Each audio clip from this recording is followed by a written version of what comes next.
An old man called Preston Blake says he's always dreamed of reaching the top. People tell him, however, that the storm is getting worse and they have to get down now. He says never in 1,000 years, and continues without them. The next day, national news remark they've lost a visionary, and now the whole country wonders who's gonna inherit Blake's 49% voting shares in his company worth $40 billion. Somewhere, a man called Chuck asks people if they've found an heir yet. Another man called Cecil says his men are searching, and they should get a fax. Suddenly, a fax comes, saying the heir is Longfellow Deeds. Next, Chuck remarks it all looks so green. They land and walk up to a man, asking if he knows Longfellow Deeds. He says he'll take him straight to him. They get to a store, and a woman tells them Deeds will be back from his pizza delivery round soon. Not long after, Mr. Deeds appears, who gives them both a big hug. They then ask if the name Preston Blake means something to him. He remarks his mother knew someone called Blake, and they tell him it's his uncle, who has died. They say his uncle left him a $40 billion inheritance, and Deeds doesn't seem to care. He reads one of his poetic cards, something he loves to create in his free time. Later, they tell him he'll never have to deliver pizza anymore, but Deeds doesn't really listen, delivering pizza, and helps people he sees on the street. They say he needs to come and write some papers in New York to sell his inherited stock to them for $40 billion, and Deeds say he guesses he can come, remarking he'll be the first to leave this place in a long time. Next, people from the whole city are waving him goodbye. They make a stop on their way to eat some Wendy's before they continue. In New York, a TV reporter called Mac is told by a man called Marty how the company has flown to bring Blake's heir, and Mac says he's going on the air in 2 hours, and tells a man called Jim and a woman called Babe to get the heir's life story by then. Later, Babe asks Marty for help, saying she really needs this story. As Deeds starts talking to the pilots, Chuck tells Cecil this guy is perfect, that it's basically guaranteed this moron will practically hand them the company. Suddenly, Deeds starts singing Space Oddity by David Bowie, and the pilots join in on the singing, and then suddenly Cecil joins too. Chuck angrily yells at them to stop, and Deeds calls him a party pooper. They arrive at the company tower, and Cecil tells him he's now the most eligible bachelor in New York, but Deeds says he doesn't want to meet a girl just because he's rich, telling a story how his father saved his mother as she fell through the ice figure skating, saying he'd like to meet a girl kind of the same way. Behind them stands Marty. As they get in, Deeds' servant Emilio surprises him, sneaking up on him. Deeds says he doesn't want a servant, but being his friend he'd like. He hugs the elevator operator, asking how he's doing, getting the answer it has its ups and downs. Getting to his apartment on the lower floor, Deeds is surprised Emilio is already there, and Emilio explains he himself is very sneaky. Next day, he wakes up in his new apartment. Testing a Hawaiian punch drinking fountain, Emilio sneaks up on Deeds again, and Emilio remarks he's underestimating his sneakiness. Meanwhile, Chuck tells people they can't tell anyone about this until he's acquired all the shares. Deeds appear, asking if there's anything he can do today. Chuck says there's nothing. He explains to Deeds that he as an owner doesn't have to do anything, that he should let officers do everything. Suddenly a man storms into the room, swearing and behaving badly. Deeds tells him to stop swearing as there are ladies present, but he ignores Deeds, and Deeds hits him. He helps him up, and asks what the problem is. The man says he figured that if he played football well, he could renegotiate and get more money. Deeds asks if they could renegotiate and pay him less if he played bad, to which he replies no, repeating he wants more money. Deeds remarks that don't seem fair, and that they'll have to fire him then. Chuck gets upset as he's their best player, but Deeds says he'll be back. That evening, Marty has told Babe about Deeds' dream of saving a damsel in distress, and they're preparing to trick Deeds. Suddenly Deeds appear, and they act as if Marty is mugging her, and Deeds runs up, catching up to him, starting to hit him, kick him, and hit him some more, before running back to Babe with her bag. She pretends to be dizzy and confused, and Deeds offers her to walk it off.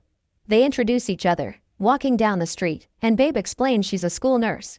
Deeds finds that lovely, finding her kind, and asks her if she'd like to have dinner with him. Deeds tells her his life story and how he's delivering pizza and writing poetic cards. A waiter appears, and Deeds says he saw this couple having their anniversary, asking if he could give them these $20,000 as a gift, but not tell them it was from them. Next, a Mr. Simons invites Deeds to their table, and Deeds hugs them all. Curious, they ask a bit about him, and Babe reveals Deeds makes nice poetic cards. They ask him to share one, and Deeds recounts one he's done for Mother's Day. The poem is a bit goofy, and the people start to laugh, all except Babe. Deeds tells them that people in his hometown would definitely find them funny too, but wouldn't laugh since that wouldn't be good manners, saying they better go.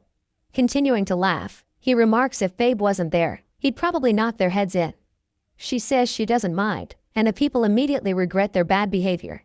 Babe goes to the ladies' room, taking out a camera, remarking she wants a raise. Next morning, Emilio surprises Deeds again. Deeds asks how he got in these pajamas, and Emilio tells him he changed him, saying he was very gentle. Chuck appears, showing Deeds he's on TV, how he behaved recklessly last night. Chuck tells him this creates a bad company image. Deeds hugs him, saying it's his bad. Emilio says he'll call his limousine since they're going to Blake's funeral today. While Deeds goes to get his suit, Chuck tells Emilio that as soon as the moron Mr. Deeds sells his stock, he's out of here on his fat Puerto Rican ass. Emilio sneaks up, saying he hails from Spain. Later in the church, a man holding a speech about Blake is rhyming, and Deeds says this man can make a fortune with poetic cards. Lastly, Deeds shares a poem he wrote, which some think is somewhat childish, and some think is good. Meanwhile, Babe talks to her boss, and she remarks she's meeting him again today at 4 p.m. Later, Emilio remarks he liked his speech at the funeral. Deeds asks Emilio to tell him a bit about his uncle, and Emilio starts telling him stories, how Blake was like a father to him, having worked for 30 years. Emilio shares he never knew his father, and his mother died giving birth to him.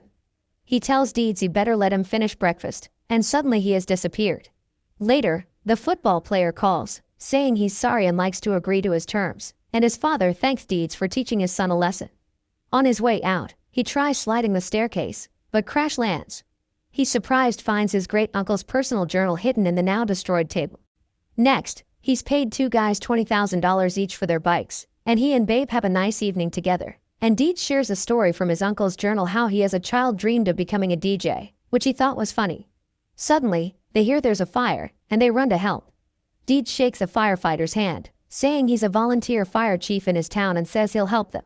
He climbs up, seeing a woman who refuses to come down before she's found all her kitties.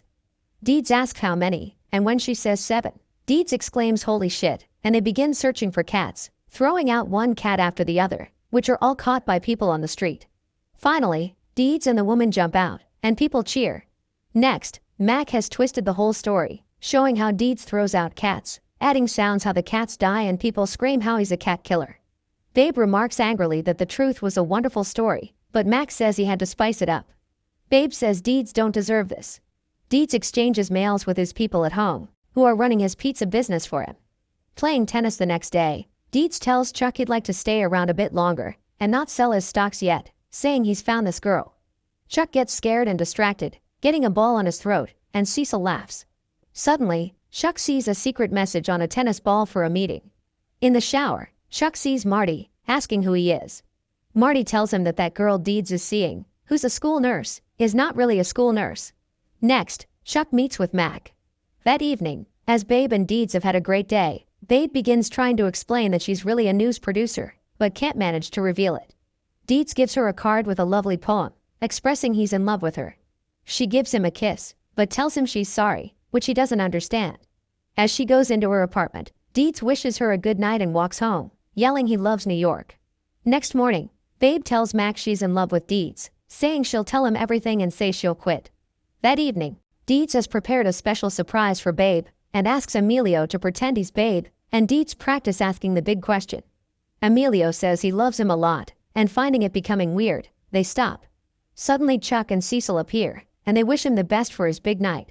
Chuck asks if they're in for any nasty surprises, and Deeds says he doesn't think so since he's done nothing recently. Chuck remarks he wonders what show they put on when they can't report on him, asking a guy, who's Marty, to put on Channel 8. On the news, Mac suddenly reveals the girl who's fallen in love with Deeds is a news producer. Babe appears, seeing it, and calls on Deeds, saying she came to try to explain. Feeling tricked and betrayed, Deeds walks out, and Babe gets sad. Next day, Deeds says he want to go home, and Chuck remarks they have the papers ready, that he can get his $40 billion. Deeds says he doesn't want the money, asking if they know any charity. Cecil names the United Negro College Fund, and Deeds tells them to give the money to them, signing, and then leaves. Chuck gets really happy. A day or two later, the United Negro College Fund manager gets a heart attack. Deeds comes back home to his little town, fattened. The next day, Babe arrives in the town, walking into the pizza business, asking where Deeds is. The woman says she knows her, saying she won't tell where Deeds is until she's managed to get by her. Babe starts attacking her, but is knocked down. The woman remarks she was a rodeo clown for 6 years, and the fight continues. Babe grabs a pizza dough, blinding her, and then runs up, kicking her hard. The woman remarks that that was a good kick. Somewhere in the forest, Deeds delivers pizza to a guy the town calls Crazy Eyes. Crazy Eyes tells him not to worry what happened, that time heals all things, except these eyes. Deeds thanks him, but he says he wasn't talking to him, but that squirrel. He adds, however, that he's sorry about what that Chuck guy did to his uncle's company, tearing it apart and firing all those nice people. Deeds asks where he heard that, and Crazy Eyes says he watches the stock market channel all the time, that Chuck may bullshit everybody else, but not him.